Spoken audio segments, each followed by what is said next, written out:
है everyone, welcome back to यात्रा with करण। तो आज हम जा रहे हैं ऐसी दरगाह पर जिस दरगाह को हिंदू मुस्लिम एकता का प्रतीक माना जाता है।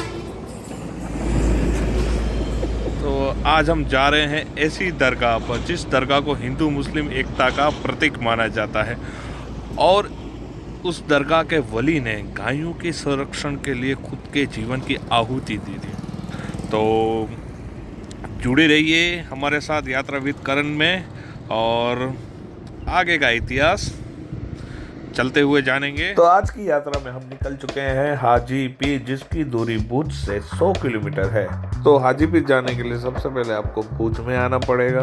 भुज में आप कार या बस के माध्यम से हाजीपीर जा सकते हो। सुबह के समय एक बस हाजीपीर जाने के लिए भुज से निकलती है। लोक कथाओं के अनुसार हाजीपीर का जन्म 12वीं सदी के आसपास हुआ था। हाजीपीर का पूरा नाम नवाज वली अल्लाह हजरत सैयद अली अकबर शाह जकरिया है, और ज़्यादातर लोग हाजीपीर, कुछ लोग वली पीर या जिंदा पीर के नाम से भी उन्हें पहचानते हैं। हाजीपीर का जन्म सैयद परिवार में होने की वजह से वे बचपन से ही इस्लामिक धर्म कार्य में कुशल थे। वे अपनी युवा अवस्था में गजनी के सुल्तान शहाबुद्दीन गौरी के लश्कर में जुड़े हुए थे। 1191 में जब गौरी ने दिल्ली पे आक्रमण किया था, तब दिल्ली के राजा पृथ्वीराज चौहान के सामने गौरी पूरी तरह से हारा था। वह अपनी घायल अवस्था में दिल्ली से भागा था। तब गौरी का इलाज हाजीपीर ने किया था। तकरीबन एक सप्ताह बाद 1192 में गौरी ने दूसरी बार पृथ्वीराज चौहान से युद्ध किया और वह विजयी हुआ। वैसे देखा जाए तो गौरी की इस जीत पर हाजीपीर को खुश होना चाहिए, लेकिन गौरी की सेना ने जिस तरह से दिल्ली में कत्ले आम और लूटपाट किया, उसे सुनकर हाजीपीर बहुत दुखी हुए, जैसे उन्हें जीवन के उद्देश्य का ज्ञान हो गया था। उन्होंने एक सैनिक के जीवन को छोड़कर फकीरी को अपनाया और वे हज की ओर चले गए। मुल्तान रैया से आने के बाद वह पहले फकीरी रिवाज में हजरत इमाम हुसैन की दरगाह में गए और करबला की पवित्र भूमि, जहां पर हजरत इमाम हुसैन और उनके 72 साथियों ने शहादत दी थी, उस पवित्र भूमि पर हाजीपीर ने सीने के बल चलकर इमाम हुसैन की शहादत को श्रद्धांजलि दी। फिर वे पंजाब और सिंध प्रांत में आए और अपना कुछ समय वहां पर बिताकर वे आखिर में कच्छ में आए। कच्छ में उन्होंने लूणा नाम के गांव में अपना निवास स्थान बनाया। कच्छ एक रण क्षेत्र होने की वजह से यहाँ पर पानी की बहुत कमी थी। काफी लंबे समय से बरसात नहीं हुई थी। आसपास के क्षेत्र के तालाब सूख चुके थे।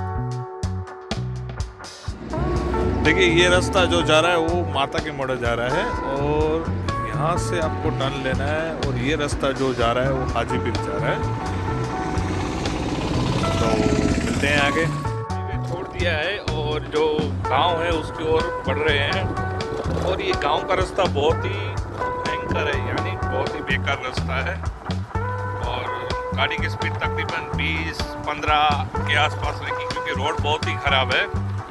और तकरीबन 5 साल से मैं हाजीपीर आ रहा हूँ, इस रोड की हालत यही है। पानी की इस समस्या को लेकर आसपास के गांव के लोग हाजीपीर के पास आते हैं। हाजीपीर उन्हें एक झील खोदने के लिए कहते हैं। तकरीबन 100 राजपूत सैनिक एक साथ मिलकर एक झील खोदते हैं। उसके बाद हाजीपीर स्वयं उस झील के अंदर जाकर नमाज पढ़ते हैं और खुदा से दुआ करते हैं। जैसे ही वे अपनी नमाज पूर्ण करके खड़े होते हैं, तिराड़े कह लो या दराड़े कह लो, वह जमीन में पड़ने लगती है और जमीन के अंदर से पानी निकलने लगता है। देखते देखते वह झील पानी से भर जाती है। इसी झील को आज सोधरणा तालाब के नाम से पहचाना जाता है। इसी तरह हाजीपीर ने अनेकों चमत्कार किए। वे सदा खुदा की बंदगी और मानव कल्याण के कार्यों में जुड़े रहते। एक दिन कहीं से कुछ लुटेरे आए हुए थे। वे पास के गांव में लूट मचा रहे थे। वे लुटेरे अपने साथ गायों के झुंड को लेकर भी चले गए। उस झुंड में एक हिंदू विधवा महिला की भी गायें थी। उस विधवा महिला के पास अपना और अपने बच्चों का पेट पालने के लिए कोई और सहारा ना था। वे रोती रोती हाजी पीर के पास आई। हाजी पीर ने उस महिला की बात सुनी और बिना समय गवाए वे निकल पड़े उन लुटेरों के पीछे। अपने एक हाथ में तलवार लेकर घोड़े पर सवार हाजी पीर सिरवा नाम के गांव में पहुंचते हैं, जहां उनका सामना उन लुटेरों से हो जाता है। हाजी पीर एक के बाद एक उन लुटेरों के सर धड़ से अलग करते हैं। तभी अचानक उनमें से एक लुटेरा चुपके से हाजी पीर पर वार करता है और उनका सर धड़ से अलग कर देता है। फिर भी हाजी पीर का सर धड़ से अलग होने के बावजूद उनका धड़ उन लुटेरों से युद्ध करता है और पता नहीं कितने ही लुटेरों का सर धड़ से अलग कर देता है। ये चमत्कार देखकर लुटेरे घबरा जाते हैं और वहां से भाग जाते हैं। हाजी पीर बाबा का धड़ उस गायों के झुंड को अपने गांव लूना वापस लेकर आते हैं और उनका धड़ वहीं गिर जाता है।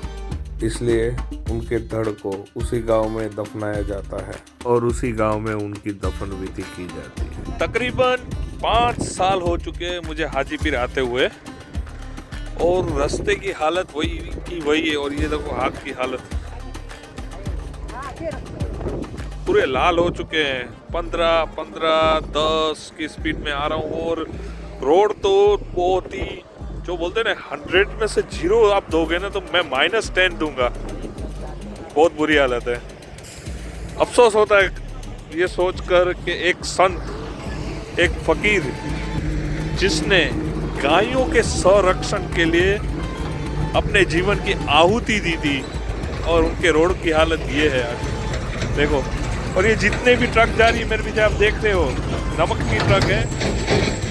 सवाल ये आपसे, क्या ये रोड कभी बनेगा? तो मैं अगले साल भी आऊँगा। इस साल में मैं दूसरी बार आया हूँ, और इससे पहले मैं बारिश के मौसम में आया था। तभी भी वैसी की वैसी हालत है, अभी भी वैसी ही हालत है, कुछ फर्क नहीं पड़ा है। तो मिलते हैं आगे दरगाह में। जुड़े ही हमारे साथ यात्रा विद करण 2.0।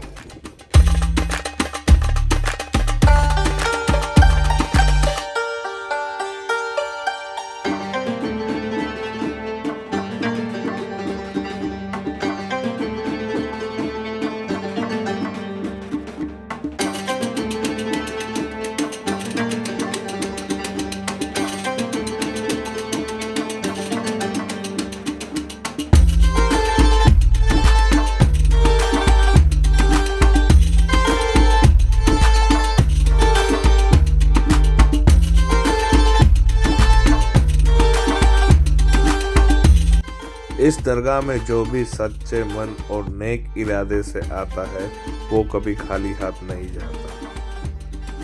यहाँ जितने मुस्लिम श्रद्धालु आते हैं उतने ही हिंदू श्रद्धालु भी आते हैं। जब भारत पाकिस्तान का पार्टीशन नहीं हुआ था तब यहाँ पर हाजी पीर के 3 दिन के उर्स के मेले में 5 लाख से भी ज्यादा लोग आया करते थे। ये पवित्र स्थल हिंदू मुस्लिम भाइयों के एकता का प्रतीक है।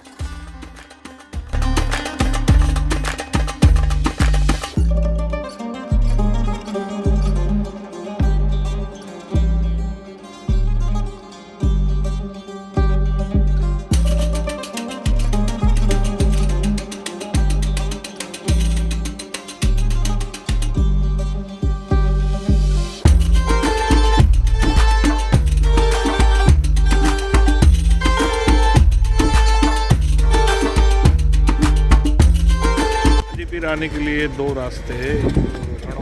वाला जो रास्ता जाता है वहाँ से भी आप आ सकते हैं, और माता के मठ आशापुरम मंदिर जो रास्ता जाता है नखत्राणा से, वहाँ से भी आप आ सकते हैं। और जब आप टर्न ले लेते हैं तो तकरीबन आपको 10 किलोमीटर रास्ता बहुत सही रहता है ऐसे, लेकिन 20 किलोमीटर का रास्ता जो है वो बहुत ही भयंकर है। इसलिए मेरा सजेशन ये आपसे ये होगा, अगर आप आ रहे हो इस दरगाह पर तो प्लीज़ 4 व्हीलर लेके आइए, बाइक से मत आइए।